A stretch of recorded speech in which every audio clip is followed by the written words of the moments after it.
What's going on, guys? My name is Etian and I'm the creator of Beats of War. I'm gonna go through step by step on how I marketed Beats of War with no money the very first time it came out. So when I created Beats of War, first of all, I had to ask myself one question.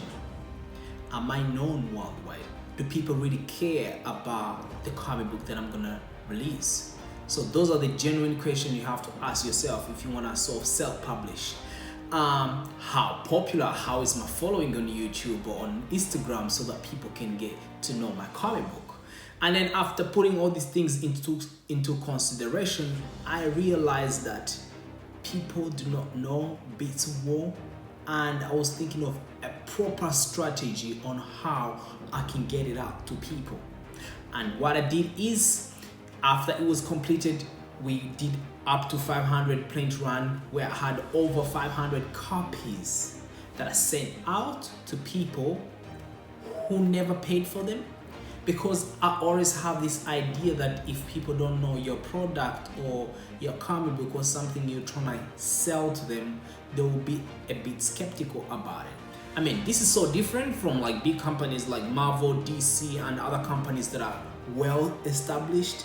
But KE Comics, who is me, very independent, no collaboration with big companies that will give me a wild distribution. So people will be skeptical, and even up today, I still think that once I meet people, for example, in Comic Cons or they go to the shop and see Beats of War, they're far skeptical about it until they either look through the pages and see the art, see the story, and I tell them the inspiration behind it, and then they're more likely to buy it. So that sort of face-to-face interaction helps push Beats of War to the world. But the first thing I did, something that sort of compelled people to buy Beats of War.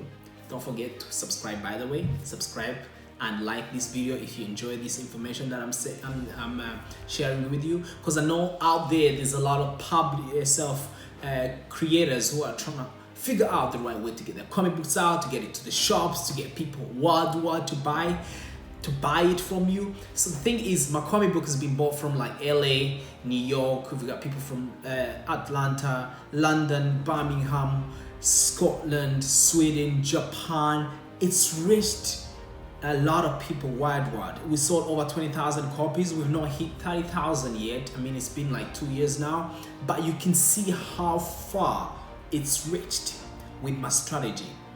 Anyway, one time I remember the time when Beats by Dre came out, and we used to sort of see these headphones appear in music videos, and I was like, what was that? What is that? These headphones looked really cool. A lot of celebrities wore them, and later on, it was not until a few years after, and I realized that the company that was behind Beats of War and the creators behind Beats by Dre as well, so had this idea of giving these Beats by Dre to celebrities and sports people who are into sort of the entertainment, who are being photographed every day, who are being videographed every day, to sort of put them in their projects and in their videos or appear with them for press conferences. So that sort of boosted the sort of visual, the marketing for Beats by Dre, and I think I could apply the same sort of strategy for Beats of War.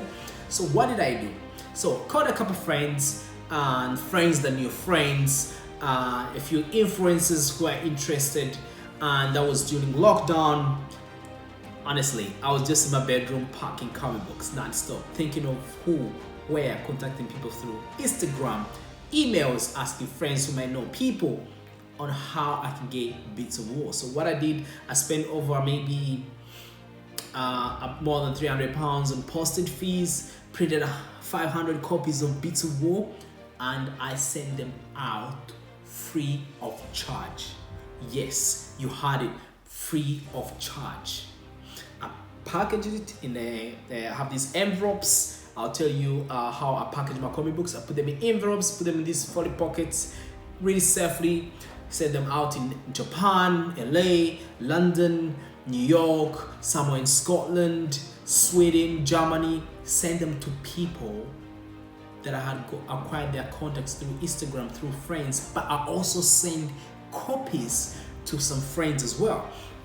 But to my understanding is some of my friends received Beats of War, some were not interested in comic books, so really some did not even post anything about it. Some were very excited about the comic book, and the people that I sent free copies of, I only asked them one favor. If they did enjoy reading Beats of War, I asked them to please take a photo. It could be a selfie, it could be you eating cereal and you've got your Beats of War comic book there, and sort of show Beats of War with what you're doing.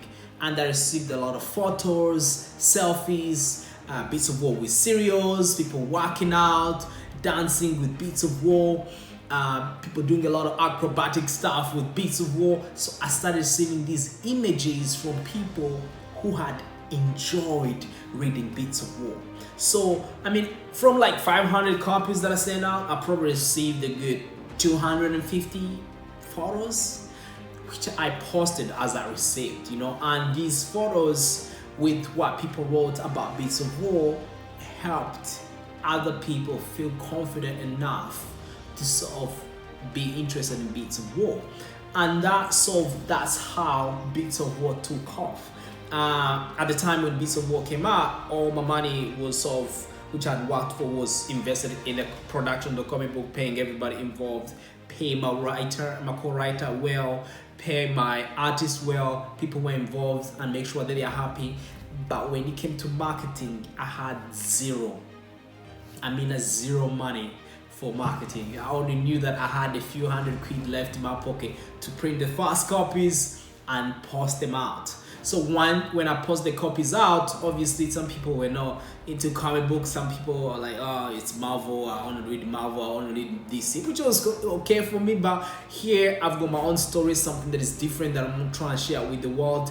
And the people who sort of connected with my story were able to send me these photos, which then later started circulating around, Facebook, Twitter, Instagram, and the rest is history. And then it took off from there. Everybody wanted to contact me for interviews. I was on the BBC, STV, and even up to date, Beats of War is going up, going up, going up.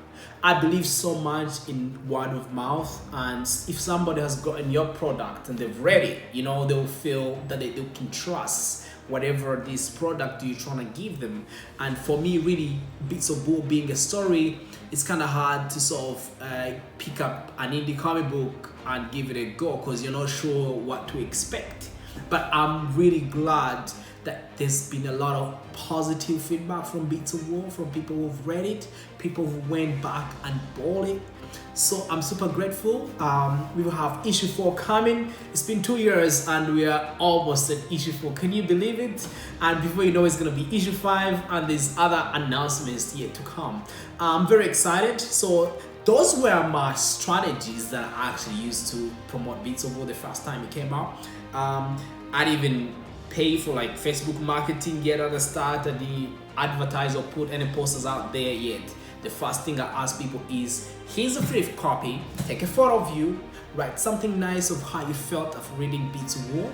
And even after they read Beats of War and they saw my story that inspired me to create Beats of War and characters in Beats of War and what they stood for and where the story is connected to my life in real life, they were more invested into it. So guys, as an indie creator, you always have to find ways to sort of get your work out there. There's a lot of competition with big companies who've got millions to spend on marketing, but me, Etian universe, we're here to stay, and I'm so excited that people have received Beats of War really well, and there's more to come.